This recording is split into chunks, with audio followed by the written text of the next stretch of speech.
Hello everyone, good morning. Am I audible? Perfect. Okay, so let's begin with the session, guys.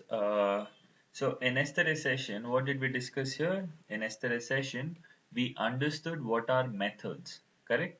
So we understood what are methods, how do we define a method, and all those things we have seen it in a successful manner. But in today's session, what are we going to see here? Okay. In today's session, we are going to see a similar kind of topic here. Okay. So that is nothing but method overloading. Okay. So what is the topic we are going to discuss, guys, today? We are going to discuss something called as method overloading. Okay. So this is a very interesting and an important topic going ahead. Okay. So that is method overloading. What is method overloading actually speaking? Okay. It's a very simple topic. Okay. See here. I'll have one class. Okay. I'll have one class here. Okay. In one class, can I have multiple methods here?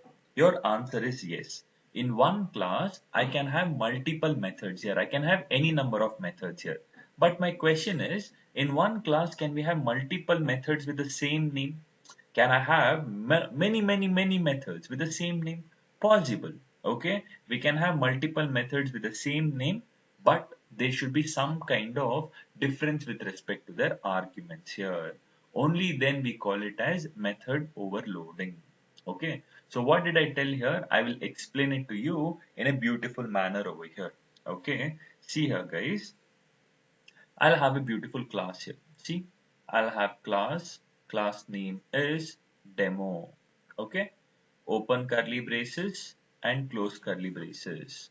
Okay, now, and then over here in this demo class, I'll have a method M1 open parenthesis close, open curly braces, close here.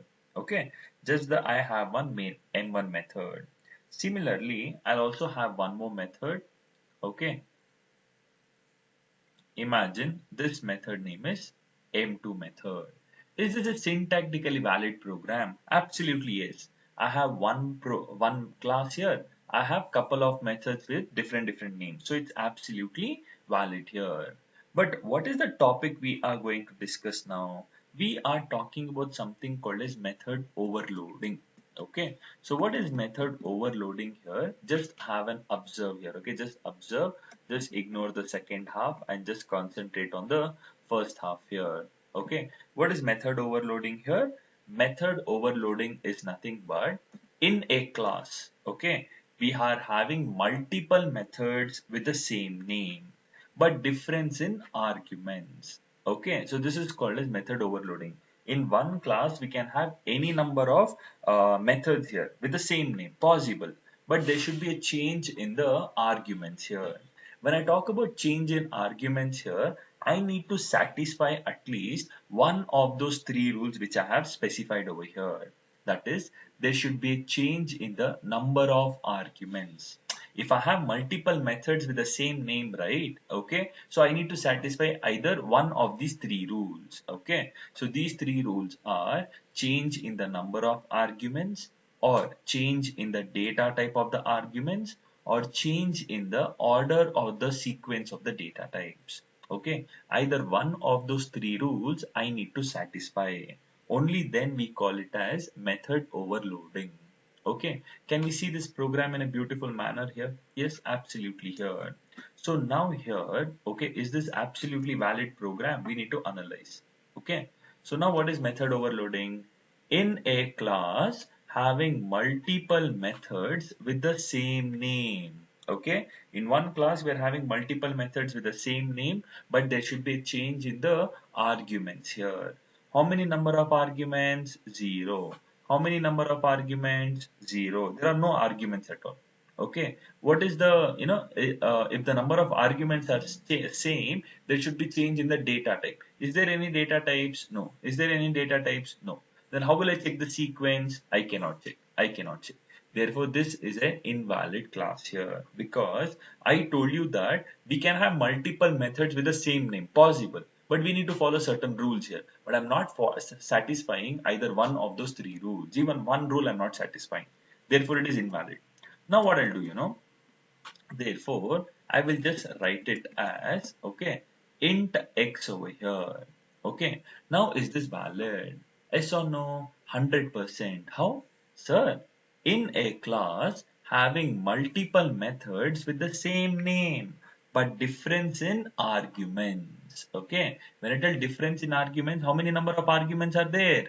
One argument is there. How many arguments are there?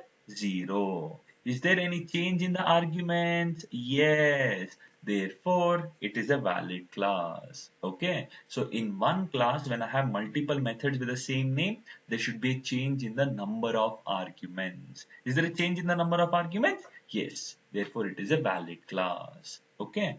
Now, the number of arguments might be same. Okay. See what I'll do here. I'll have int x here and I will have int y here. Is this valid? Is this valid? No. Why no? Sir, is this valid? You might tell yes also. Sir, there is a change in a variable, sir. It is valid. It doesn't matter. Variable names might be same, might be different. It doesn't matter. All matters is the data type here. So the data type is same. Number of argument is 1. Number of argument is 1. Data type is int. Data type is int. Meaning everything is same. Okay, so therefore it is invalid. So therefore what I do, I'll just write it as string y here, string x here. Is this valid here? Okay, absolutely. Okay, how? In a class having multiple methods with the same name but difference in arguments. So how many number of arguments? 1. How many number of arguments? 1. So the number of arguments are same. So the first rule gone. If the number of arguments are same, there should be a change in the data type. What is the data type here? It is integer. What is the data type here? It is string here. Is there a change in the data types here? Yes. Therefore, it is a valid class. Okay, therefore it is absolutely valid here. Got it? Similarly, okay, we understood the two rules here. What is the third rule, sir? Okay, I'll tell you in a beautiful manner here. Okay, int x, comma, string y. Okay, and here I'll write it as string x, comma, int y. Okay, now, so is this absolutely valid? Yes, sir.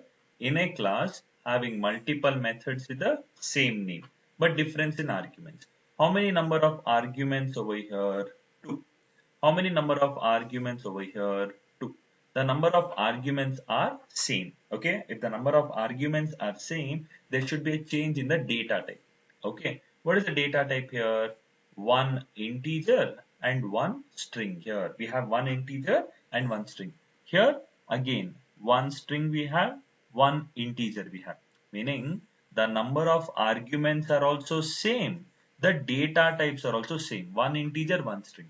If the number of arguments are same, even the data types are same, there should be a change in the order or the sequence in which it is written here. Therefore, here first it is integer and then it is string. Correct. What is it? First integer and then string.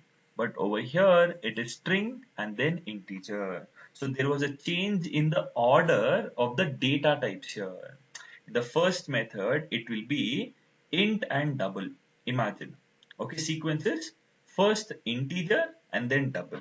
But in the second method, it will be double and then int here. So there was a change in the sequence, the order of the data types here. See, number of data types are 2, number of data types are 2.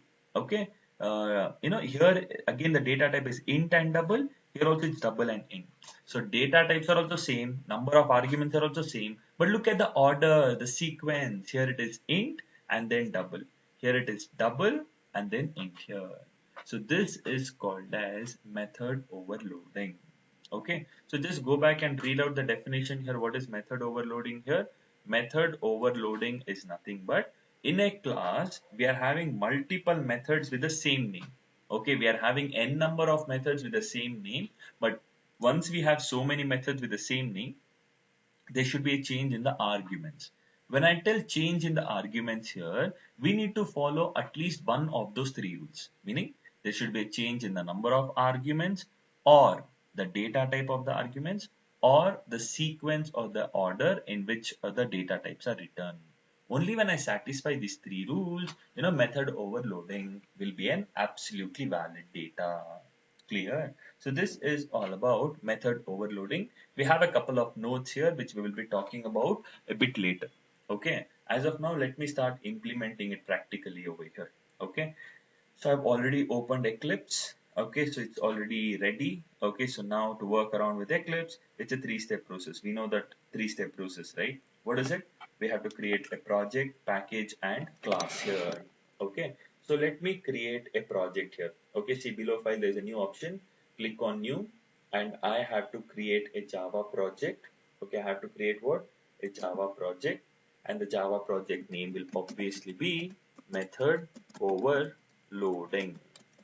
Okay, so we created a project with the name called as method overloading. Okay, and then here, okay, we need to create a package. Okay, control N, and I will create a package. Okay, and the package name is com. Okay, you can give any package name. So again, com, click on com, control N. When I tell control N, this new tab will appear, and I have to create a class. Okay, class name is, okay, I can give anything over here. I'll just give it as method overloading. Okay, I'll just give it as method overloading. The class name is method overloading. Okay, now done. So I have created a beautiful class, and the class name is method overloading. And we all know what is the meaning of it, correct? Package com meaning there is a folder by the name called as com. Okay, and the class name is method overloading, and the file name will be method overloading.java. So that is present in a folder called as com. And class is a blueprint or a platform to store states and behaviors of an object, correct? And public is nothing but the access specifier. If the class is public, it means everyone can access it. Okay, public means everyone can access it. Okay, so it's like a public transport. Public transport meaning everyone can use it, right? Similarly, if a class is public, it means everyone can access this respective class. Okay, that's it. Now let me try to have multiple methods. See, void is the return type. It's an indication that the method will not return anything. And the method name is display. Open parenthesis close, open curly braces close here. This is the scope and the data, we have the perspective here. Okay, so void is the return type, display is the method name, open parenthesis close meaning I'm not passing any arguments as of now, and open curly braces close here. Okay, now similarly I'll have the method called as test, open parenthesis close, open curly braces close here, and the return type is void here because I don't want to return any data. Okay, now so now in one class we are having multiple methods over here. Is it a problem now? No. In one class we can have thousands of methods here. Okay, there is no process problems at all here. Okay, so in one class we are having multiple methods over here. But the problem will occur only when we have multiple methods with the same name. Look at the program over here. I am having in a class, I am having multiple methods with the same name. Okay. Once we have multiple methods with the same name, there should be a change with the arguments here. See, number of arguments 0, number of arguments 0. Therefore, here I will take one variable called as int. Okay, int x here. Now is it valid here? Yes. Correct. No. How? Sir, in a class having multiple methods with the same name. Once we have multiple methods with the same name, there should be a change in the arguments here. See, here it is 0 arguments, but here it is accepting integer argument. So it's absolutely valid. Similarly over here, okay, similarly over here, what I do here is I'll have one more method. Okay, why is it giving an error here? See, why? Because here 0 arguments, 1 argument. 0 argument, 1 argument. It's valid. Here it is 1 argument, here also it's 1 argument. See, having multiple methods with the same name. But when I have multiple methods with the same name, there should be a change in the arguments here. See, number of arguments 1, number of arguments 1. Data type is also same. Okay, therefore I change the variable name. Why? Does it matter here? No, it doesn't matter at all. Okay, variable names might be same or different. All matters is the data type. See, duplicate method display. At the bottom of the screen, there is an option called as duplicate method display. Correct. So we have to write it as, okay, I'll just change the data type to double. Will it work fine now? Absolutely. Why? The number of arguments might be same. Okay, 1 and 1. Number of arguments might be same. But look at the data type. Here it is int and here it is double.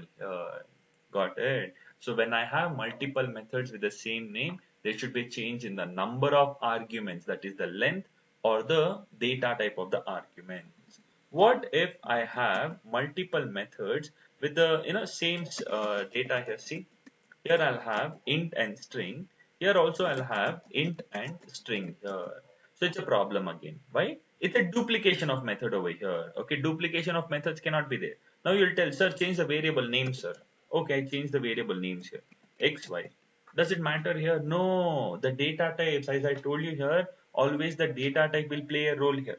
Okay. So therefore, in this particular scenario here, what am I supposed to do here? Here I have to write it as string.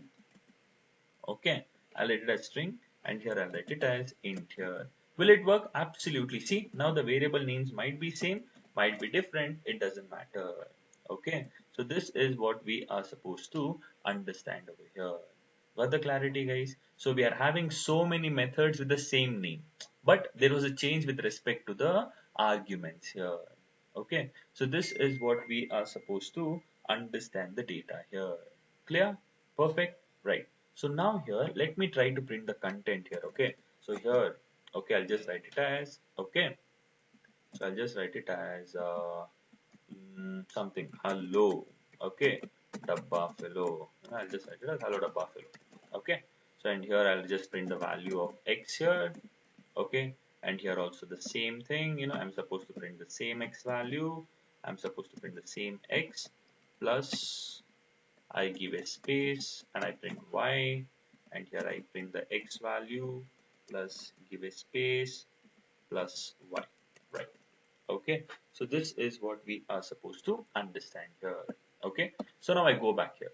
So see, as I told you here, in real-time industry here, what do we follow? We always prefer having the curly braces in the same line here. You can write it in the next line also initially, but as I told you in real time here, we always try to have the curly braces in the next line here. This is all about it.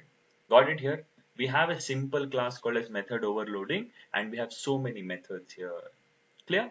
Now, can I execute this program? I can execute this program from another class here. Absolutely. Okay. Control N, and I create a class, and the class name is runner class. And do we want main method? Yes. I click on main method and I tell finish. So I get the main method over here. We got one comment here. As I told you here, if you want to delete this line, press Control D. Control D meaning automatically that line will get deleted here. And from here, I will just, take this to the right side over here. I'll just scroll to the right side here so that I can execute the program in a beautiful manner. Okay, now I'm done. So now here, the execution will always begin from our main method, correct? Ultimately, all these methods are non-static methods. Okay, all these methods are non-static methods. If it is non-static methods here, what am I supposed to do here? Okay, so I am supposed to, write it within the main method, correct? I have to create an object here. So I'll create method overloading. Okay, I'll give an object name as mol equals to new method overloading. I create an object successfully. Once I am done creating an object successfully, I need to call the method, correct? How will I call the method? Mol. Okay, the object name dot method name of, I tell display of, and I am passing 45. Now quickly tell me here, I'm passing 45, right? Okay, so now which method will get executed? Out of so many overloaded methods, which method? First, second, third, fourth, fifth here. So in order to cross check, press Control on your keyboard. Press Control on your keyboard, hover on the method and click on the method. Where is the control taking me to? It is taking me to, okay, the display method. It's taking me to what? To the display method here, which is the second method. Similarly, if I pass mol dot display of, I'm passing, okay, see, I'm passing 12, comma, I am passing Java. Now tell me which method will get executed first, second, third, fourth, fifth. It's common sense, no, pure common sense here, correct? What are we supposed to do? Press Control on your keyboard, hover on the method, click on the method. Where is it taking to? It's taking me to the fourth method, wherein it is accepting int and string. Am I passing int and string here? Yes. Similarly, mol dot display of, I am passing, I am passing 45.65. Which method will get executed? The third method, obviously. Common sense, no? See, my control is going to the third method. Again, mol dot display. Now, which method will get executed? First method. Why? I'm not passing any arguments, and here also it is not accepting any arguments, right? Similarly, mol dot display of, here I am passing it as, okay, so yeah, Eclipse, okay, and I'll give it as 789. So now which method will get executed? See, the last method will get executed.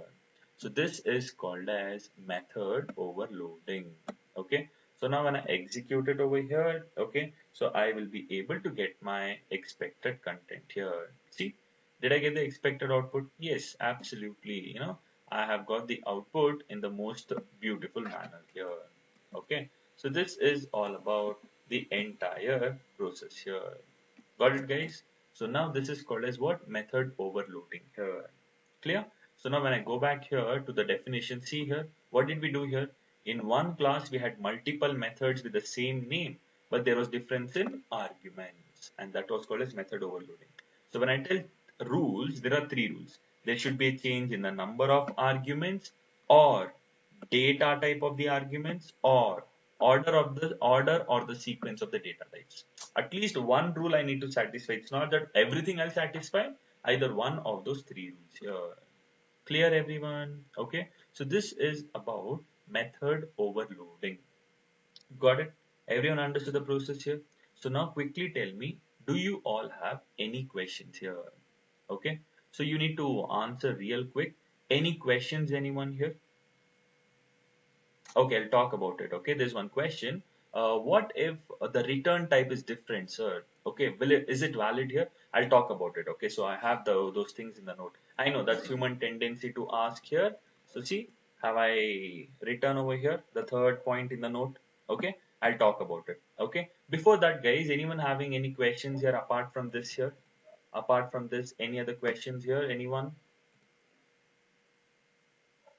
Everyone understood the concepts? Great, very good. Okay, so we have a few notes, okay, which we need to understand. Okay, so now there are always two types of methods, guys. Okay, one is called a static method and non-static method. So in interview they'll ask, okay, can static methods and non-static methods can both be overloaded? Can we overload both types of methods here? Yes, absolutely possible. See, these are all non-static methods, correct? Display, I have not used any static keyword, so it's a non-static static method. See, if I just write it as static method, so it works fine. So we can overload a static method also, non-static method also. What is static method? I have not explained yet. Okay, what is the job of static? I haven't explained yet, but somewhere back of the mind here, always have this thing in your mind. Okay, that is okay. I mean, we can overload both static and non-static methods here. Okay, now here, next, can we overload main method? Your next question is, sir, can we overload main method? Your answer is actually yes. We can overload main method as well, but the execution will always start from the main method, wherein it accepts string array as an argument. Okay, what is the meaning of it? I'll tell you. The first question was, can we overload non-static methods? Yes. Can you see the example on your screen? Okay, you can overload non-static methods. Can you overload static methods? Absolutely. You can overload those kind of methods as well. Okay, next one. Can we overload main method, sir? Is it possible, sir? 100%. How? Sir, can you give an example, sir? Yeah, absolutely. Control N, and I will create a class, and the class name imagine. I just give it as demo. Okay, now here, let me have one main method. See, main method. This is my main method now. So I'll have multiple main methods. See? Okay, now. So here it's giving an error here. Why is it giving an error? I told you no. What is method overloading? In a class having multiple methods with the same name. We have the methods as same name. Correct. But there should be a change in the arguments. So here I'll write it as int a, and here I'll write it as double b here. Got the clarity? So there are so many main methods here. So now I'll just give the output as hello. Okay. What will be the output is what we are supposed to understand here. Okay, now see, when I execute it, see what is the output I get? I just get it as hello here. Why? Sir, the execution will always start from the main method wherein it accepts string array as an argument here. Okay, now, sir, when will these methods get executed, sir? The execution will start from main method with a string array. So I got the output as hello. Sir, when will these methods get executed, sir? I need to call them. How will I call them? It's a static method. Okay, I can call them as main of 10. Okay, so when I tell main of 10, I am calling, see, press control on your keyboard, hover on the method, click on the method. Where is it taking to? Here. So here I'll just print, okay, a colon plus a here. I'm just printing the value of a. Now look what happens here. Can you see the output here?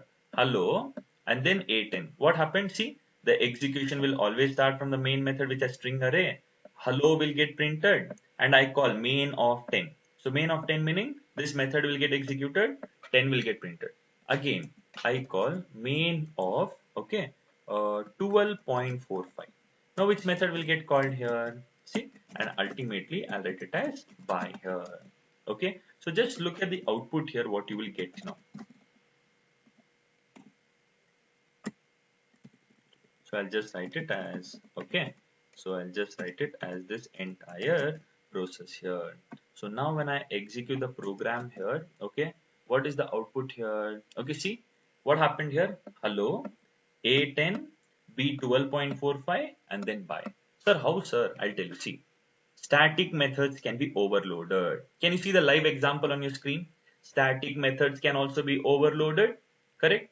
And then non-static methods can also be overloaded. And what is actual meaning of static? I haven't told. I haven't told at all. So don't worry about it because I need to explain what is static. So keep in mind. But I'm just telling, oh, can static methods be overloaded? Yes.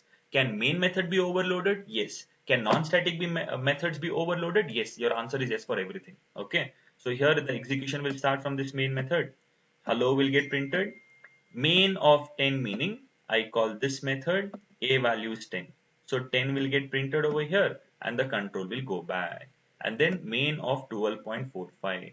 So this method will get called b value is 12.45. 12.45 will get printed. Control goes back. And then what is the next line? By.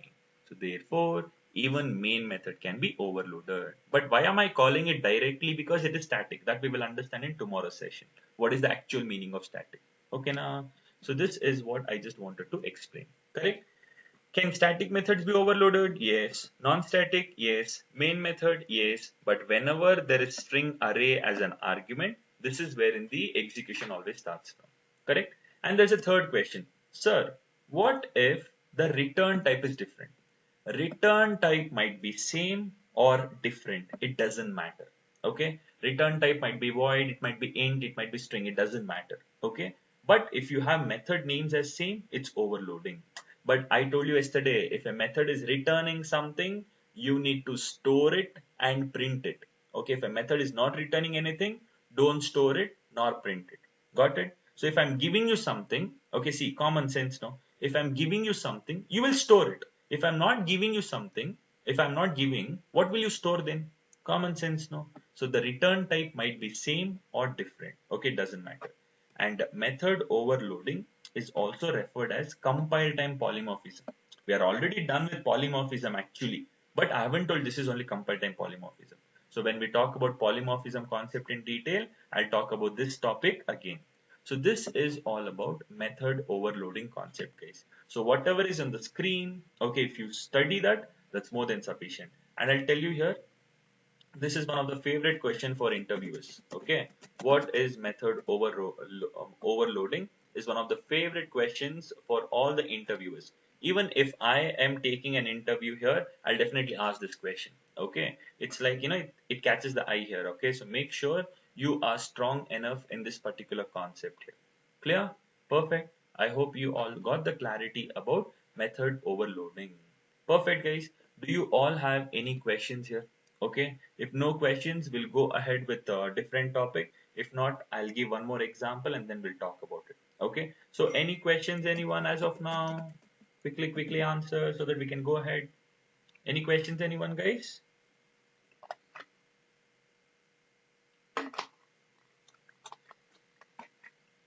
Are you all sleeping?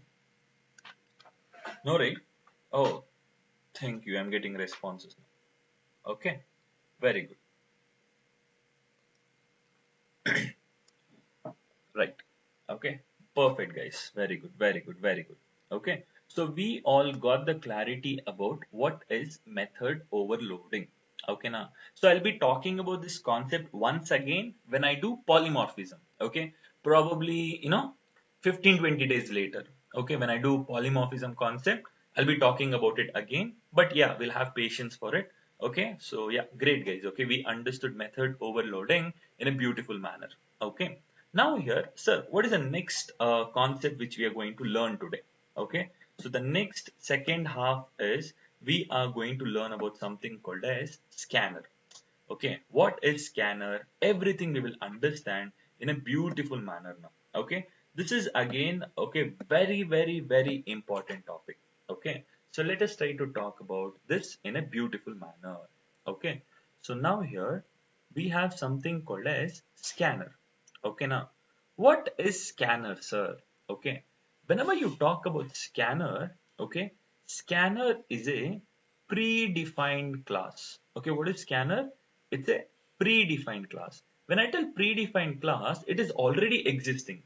Once I download JDK, install it, blah blah blah blah things, automatically it will happen. Okay, so scanner is a predefined class present in Java dot, okay, util package. Okay, what did you understand here? Scanner is already an existing class. Okay, it's already predefined, present in Java dot util package. Sir, what do you mean by this package term, sir? As I told you, package means folder. So internally, okay, there is one folder. Okay, there is one beautiful folder called as Java. Okay, now what is that folder name? The folder name is Java. Inside that Java folder, we have one subfolder, and that subfolder name is util. Okay, now, and this util folder, inside this util folder, we have a class. Okay, inside this util folder, we have a class. And what is that class? We need to understand. This is util. So inside util folder, there is a class called as scanner.java. Obviously, no, if the class name is scanner, the file name will be scanner.java. So scanner is a predefined class present in util folder, and util folder is present in Java folder. So it's a subfolder, one inside one, one inside one, one inside one, it is present. And why do we make use of scanner class, sir? What is the importance of scanner class, sir? In order to accept input from the user. Okay. In order to accept dynamic input from the user. Okay, now. So this is the major reason we make use of scanner class here. Got the clarity here? Okay, what is scanner? It's a predefined class present in java.util package. And why do we make use of scanner class? In order to accept input from the user, in order to accept dynamic input from the user here. This is the major reason we will always make use of scanner class here. Got the clarity here? Clear? Perfect. But now we need to talk about a lot many things here. Sir, what are the steps, sir? Okay, we will talk about it in a beautiful manner. See, what is scanner? Scanner is a predefined class present in java.util package. And what is the job of scanner class? It is used to accept dynamic input from the user. Okay, at runtime, we need to accept the input from the user. If you know C language, we had something called as scanf to accept, printf to print. Correct? If you talk about C++, C in to accept, C out to print here. Correct? Python, it's input print. Okay. In Java here, it's scanner. Okay. Now, Now we need to understand, sir, what are the rules in order to accept dynamic input, sir? Okay, what are the rules in order to accept dynamic input? Rule number one is we have to create an object of scanner class. That's rule number one. After I create scanner object, okay, after I create the object of scanner class, we need to pass system.in to the constructor call. See, I create an object of scanner class and this is called as constructor call and I am passing system.in to it. Okay, see, if I want to print the data, I will tell system.out, correct? System.out.println, correct? Similarly, if I'm accepting the input, I have to write it as system.in. From the system, I'm accepting some input. So these are the first two rules here. Okay, now after I'm done, this scanner is predefined. Okay, we have to import the scanner class here. Otherwise, the execution will not happen. So scanner is present in util is present in Java. So we have to import all the necessary methods whichever is there in the scanner class. Okay, and in order to accept that specific input, we have to make use of predefined methods to accept those specific input here. Okay, now, so let us see it practically. That is when you will get the clarity about it. Okay, apart from doing it practically, you will never understand. Okay, now here, in the same process here, I will create a class called as test class. What is the class? I create a class called as test class. Okay, now in the test class here, what will I do here? I'll have my main method. What is the shortcut key to have main method? Main control space bar. So it's asking, do you want the main method? Yes, double click on it. So main method will appear here. Okay, now. So now here, what will I do over here? So first thing, in order to start my execution, I'll hit sys out control space bar. I will just write it as start, and at the end here, I will just write it as end over here. So just to understand the flow of execution, start and end, right? Now my requirement is to accept two numbers from the user and add them. What is your requirement? To accept two numbers from the user and then to add them, correct? Rule 1. We have to create an object of scanner. So I tell scanner scan equals to new scanner of. Scanner is a class, already predefined class. So I'm just creating an object of scanner.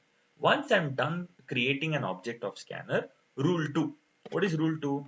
See, system.out meaning I'm printing output. Correct? System.out meaning printing output. Now I'm accepting the input. So within the constructor call, I have to write system.in. So when I tell system.in, I am accepting the input. Now, two rules done. But now, scanner is a predefined class. You know it, I know it. But the test class does not know it. Therefore, we have to import the scanner class. Okay. So I have to tell above the class, I will tell import scanner. I'll just tell import scanner. It will give an error. Where the hell is the scanner present? In java.util package? No. You have to tell java.util.scanner. So it's an indication that, sir, I have created an object of scanner class and that scanner class is present in util folder. Util is present in Java folder. So I am importing all the necessary methods from that particular class here. Got the clarity? So three rules done.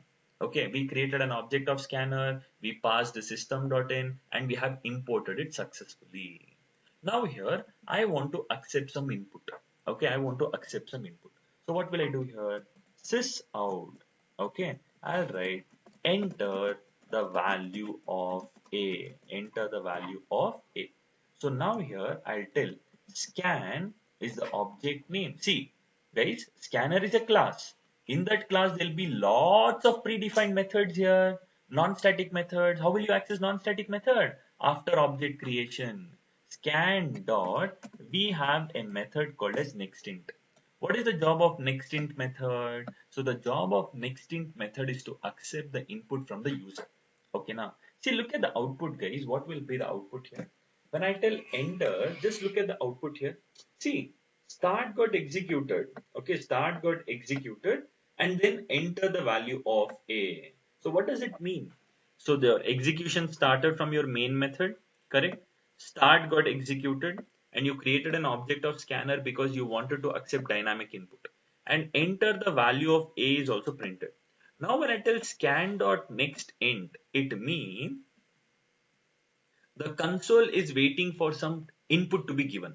Okay, the console is waiting. Oh, give some input, give some input. It's asking.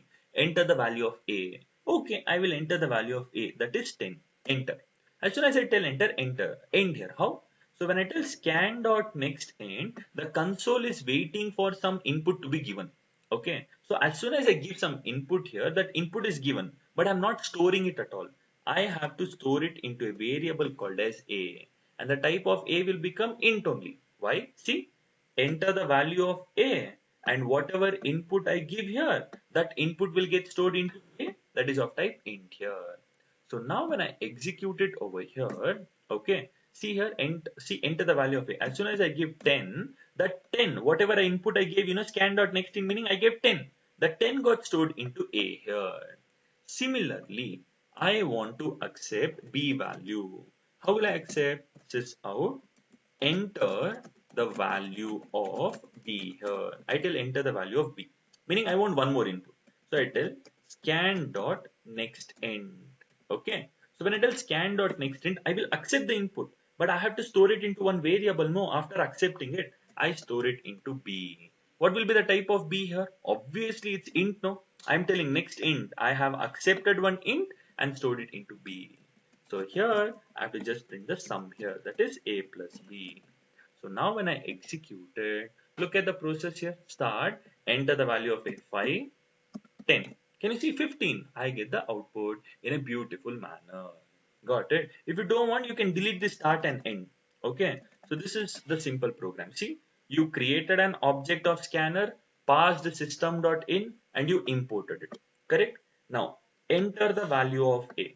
And the assigning will always happen from RHS to LHS. So when I tell scan.next in, it is waiting, the input whatever I give here, that is accepted and stored into A. Enter the value of B, okay, and I accept the input and I store it into B. So A plus B is nothing but, I'm adding it. See, now when I execute it, 10, 20, see, 30 will be the output. Once I'm done accepting the input, no, if I just tell, there is one warning here. Resource leak, scan is never closed. Meaning once I'm done accepting the input, I'm done with the job, scan dot, I have to close. Because that's an option. See, now that a warning went away. So once I'm done accepting, no, I have to tell, hey, I'm done with the job, close it. Okay, I don't want that resource, please close it here. Okay, this is what we are supposed to understand here. Got it? So once when I execute it over here, see, 10, 20, 30 is the output here. So this is what we are supposed to understand here.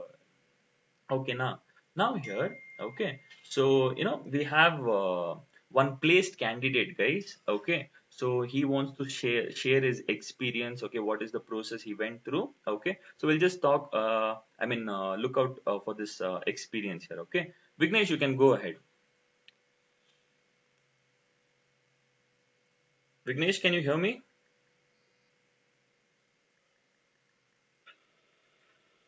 Yeah, Vignesh, can you hear me?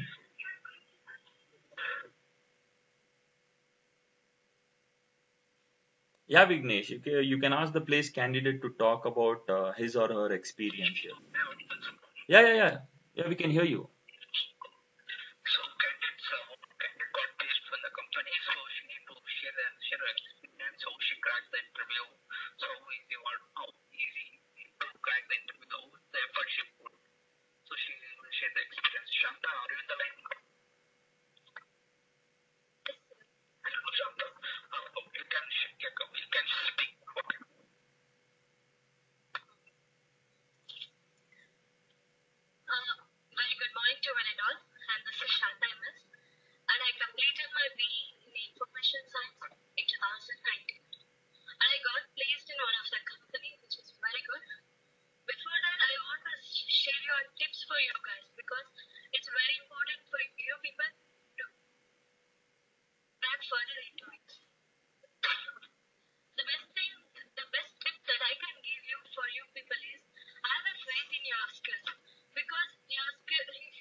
it's going to be really important for them as well. Okay, so very good, appreciate it. Okay, Vignesh, do you have anything else to tell?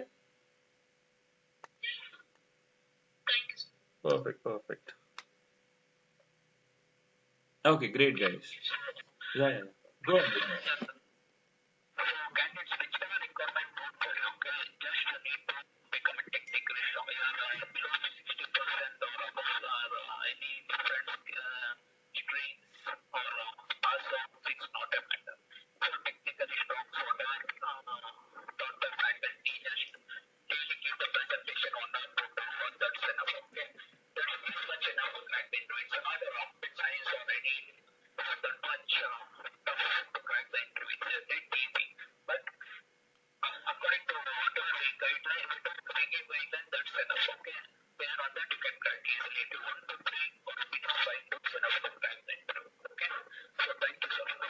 Okay, thank you, Shantan. Thank you, Vignesh. Okay, great, guys. Okay, perfect. Okay, guys, see, whatever she shared her experience, you have to see a lot of inputs over here. The first thing she, always favored was her skills. Okay, so skills, if you're strong enough in skills, automatically that confidence you will have. Correct. So if that confidence, how will you get here? Once you have good skills. Correct. So whatever you learn in the session, try to practice it once, Once eventually you practice, what happens here, that confidence will come automatically in you, okay? Wherein you can easily clear any interviews, okay? So trust your skills here, okay? And the interview rounds, whatever she specified, this is the basic structure what every company will have.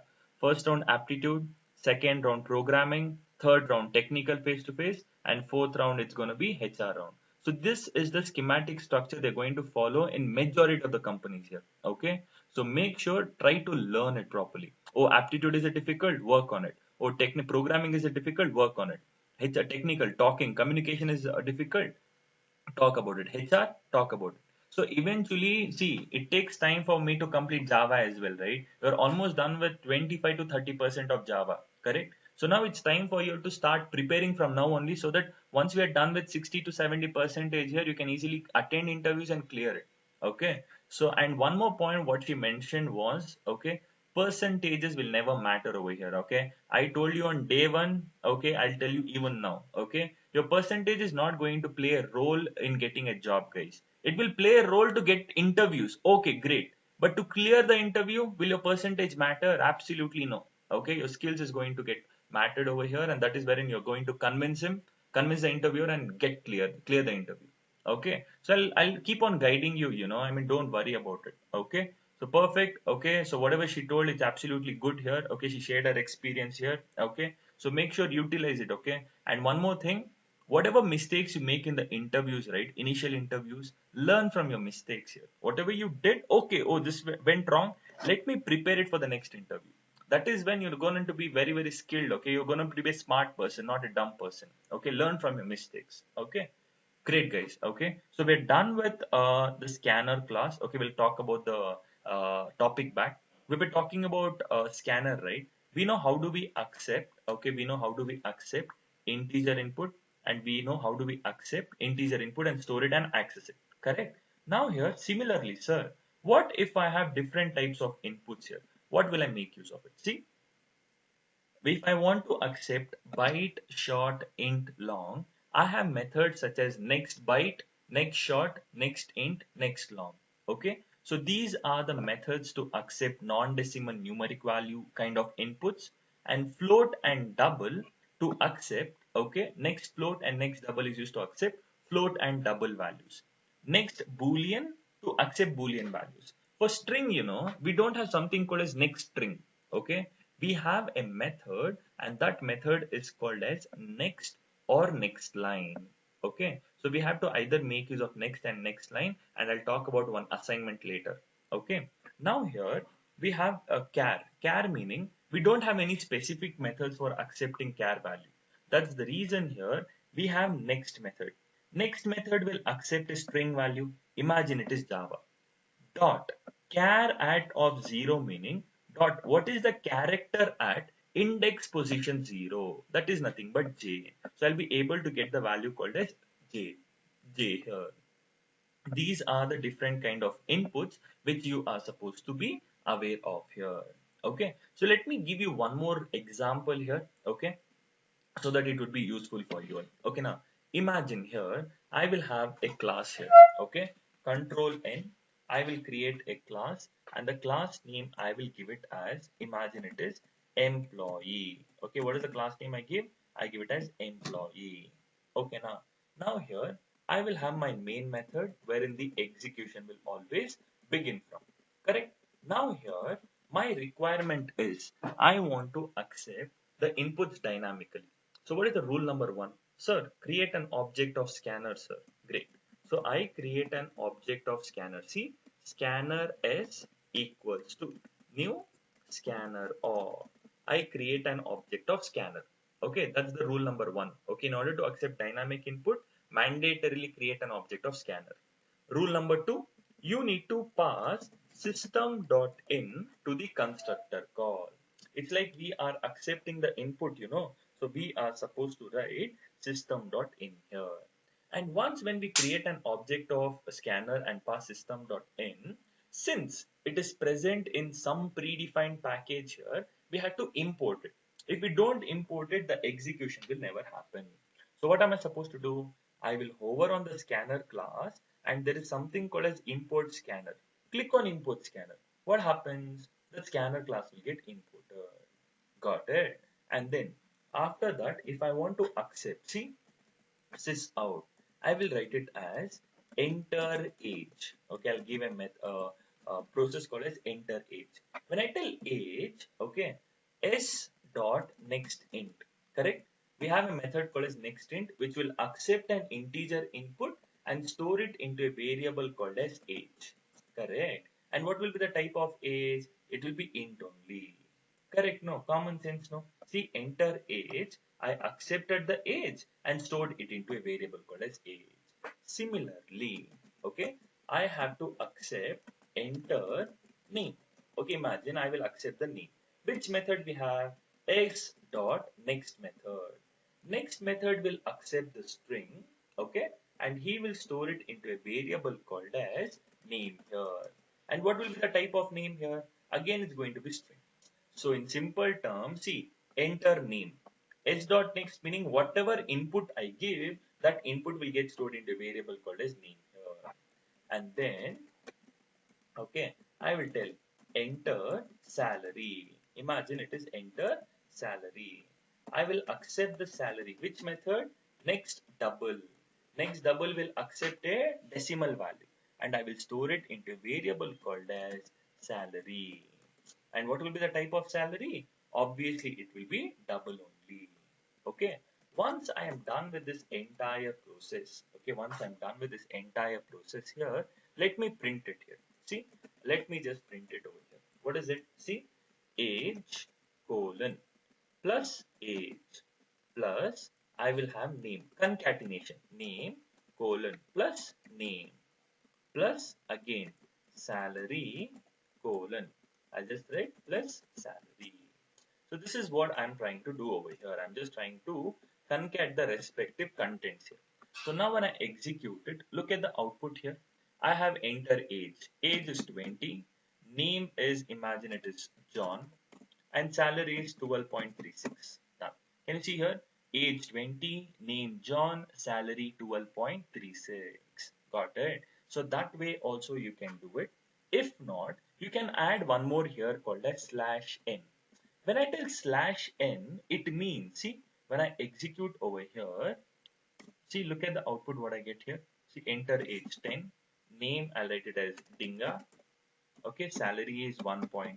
See, age 10, name Dinga here. It's in the new line. Why? See, after age equals to 20 got printed, slash n meaning it's new line. Go to the next line and name will get printed.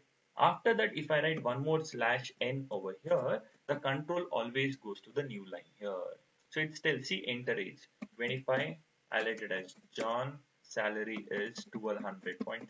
See what happened? Age 25, name John, salary 1200.36. Okay, so this is what we are supposed to understand when it comes to dynamic input. Okay, dynamic input is nothing but how good we can accept the input from the user and try to do the process here. Got it? So this is how, I mean, we are supposed to do it in a very good manner here. Okay. Now here, I'll do a couple of more programs here. Okay. Just a few more minutes here. Okay. Now guys, look at the class which I have. I'll create a class called as solution. Okay. Now I'll create a class called as solution. Okay. Now here, I will have a method. What is the method name? Add. Okay. Open parenthesis close and then open curly braces close. Now here I will tell int a comma int b. So the add method is accepting how many inputs? A and b. Correct. So can I write sys out? See, I'll just write it as sum of plus a. Sum of plus, I mean plus a meaning it's getting concatenated. Plus and sum of a meaning the value of a will get printed plus and b value. Okay, so I can just write it as is plus within parenthesis. Okay, a plus b here. So the value a plus b will get concatenated over here. Got it? Why is it giving an error? Sir, return type, sir. You are not returning anything. What is the return type? It's supposed to be void here. Got it? Now here I'll have my main method. Okay. So main method is wherein my execution will always begin from. But add is a non-static method in solution class. So what am I supposed to do? I have to create an object of solution.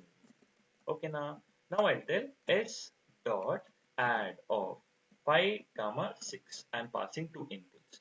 So now when I execute my program here, look at the output of what I get here. Sum of 5 and 6 is 11. Don't you think so? We have already done this program yesterday. Correct? No, we have done this program yesterday. Sir, you have done this program yesterday, no, sir. What is the enhancement in today's session, sir? Okay. So this will be the process here. Okay. Now what I'll do, okay, I will accept dynamic input. I want to accept the number from the user. Okay. How will I do it? Scanner. First, create an object of scanner. Okay. And store it. See, first create an object of scanner. Then pass system.in. Then what is the next step? We have to import it. Done three rules, no? You created an object of scanner to accept dynamic input and you created an object of solution because you need to call that non-static method. Now I will tell sys out. Okay. See, I can do this way. Enter, okay, enter first number. Okay, I can just write it as enter first number. Okay, now that I will store it into a variable called as a. See, int a equals to scan dot next end. Similarly, sys out enter second number. Okay, and that I'll store it into b. Okay, so what is the meaning of it? I will tell you here. And whatever input I accepted it over here, I need to pass it to this respective method. A comma b. That's it. Sir, what have you done, sir? Can you explain it, sir? Absolutely. I will explain it in a beautiful manner over here. Okay. So now what are we supposed to do here? When I execute the program, look at the output, enter first number 10, enter second number 20. So the output is sum of 10 and 20 is 30. We understood the output. But how is it going to work like? We need to understand. Simple. The execution will always start from main method, sir. Correct? I created an object of solution because I need to call that non-static method that is add method. So I created an object of scanner because I want to accept dynamic input from the user. Correct? See, enter first number. I accept the first number, store it into A. I accept the second number, store it into B. Correct? Okay. After that, just a moment, guys. Just a moment. Okay. So yeah. So we accepted the first number and second number, and whatever values I accepted, I pass it to the method here. See, for example, scan.next in 10, 10 will get stored into A. 20, 20 will get stored into B. A comma B meaning 10 comma 20. The same thing I'm storing it into A comma B. Sum of 10 and 20 is A plus B. So that is nothing but 10 plus 20. So I'll get the expected output. See, 10, 20. I got the output as the data here. Now imagine I want to repeat the same process for 5 times or 3 times. Will imagine I want to add 3 times here. What will I do here? Will I make use of this multiple times here? Enter first number, enter second number, enter first number, second number. Should I write so many print statements? No. So this is what I am trying to repeat, correct? So I will write it within a for loop. See, for int I equals to 1, I is lesser than or equal to 3, I plus plus. Do you all know what is happening in this loop here? I is 1, I is 1 is lesser than or equal to 3, I plus plus, meaning 1, 2, 3. The loop is working for 3 times. So within the loop, I add this statement here. So now what is happening in this entire process over here is nothing but, okay, so I value is 1, no? Okay, see, we know why did we create these objects, correct? I value is 1, no? Is 1 lesser than or equal to 3? Yes. I accept the first number. I accept the second number. I call the method here. Okay, now. So now, after this, look at the output what we get here. See here, let me, differentiate it in a beautiful manner here so that you will get the complete clarity. Okay, now, see, when I execute the program, enter first number 2, enter second number 5. See, sum of 2 and 5 is 7. Again, it's calling enter first number 66, 23. Can you see? The sum of 63 and 23 is 89. Again, 1, 2, 3, 4, 5, 6. See, sum of 1, 2, 3, and 4, 5, 6, 6, 6. So this process was repeating for how many times here? Thrice. But I was able to accept dynamic input from the user. Sir, how did you do it, sir? Okay, it's very simple, guys. Okay, it's no rocket science over here again. Okay, see. First of all, the loop is working for 3 times. I equals to 1, I is lesser than or equal to 3, I plus plus. Enter first number, okay, I store it over A. Enter second number, I store it into B. Correct? I call the method by accepting the method. See, add, okay, A comma B. 10 plus 20 is 30. Control will come back. This line will get printed. Since it's a loop, it will go back. I plus plus, it will become 2. Is 2 lesser than or equal to 3? Same process will happen. Again goes back. I plus plus, it becomes 3. Is 3 lesser than or equal to 3? Yes, same process will happen for 3 times. So when I execute it, okay, did we get the expected output over here? See, so if I keep on looping, I'll get the expected data here. So beautifully, I'll get the expected output. Got the clarity here? So this is how we are supposed to utilize it in a beautiful manner here. Got it? Clear? Great. Okay. Perfect, guys. Okay. So anyone having any questions now? Okay. Can you tell me any questions, anyone, as of now? Any questions, guys? Did you all understand the process? Guys, you don't want to respond, is it? Anyone having any confusions? You want me to repeat a similar kind of program here? Everyone understood? Clear. Great. Very good. Okay. So now here, okay, very good here, very good. So now here, I want you to do a program here, okay? That's your assignment here, okay? So what is the assignment here is, I'll tell you now, okay? So listen to the assignment carefully, okay? So the first assignment is, I want you to explore between what is the difference between next and next line method. Okay, what is the first assignment here? You have to understand the difference between next method and next line method. Second is, okay, you have to create a class. Okay, now understand, guys, understand carefully. I'm not going to repeat here. You can create a class, whatever name you want, and you will have one method. Okay, check positive or negative. Okay, what is the method name? Check positive or negative method, and this will accept one n value. Okay, this will accept one integer value. You have to write one if else condition. If the number, whatever logic is there, it's a positive number, else it's a negative number. Got the clarity what I told here? You have to create a class by the name, whatever name you want, ABCD. You will create a method, check positive or negative, and it will accept one number. And that number you need to check if it's a positive number or negative number with the help of if else statement. Correct?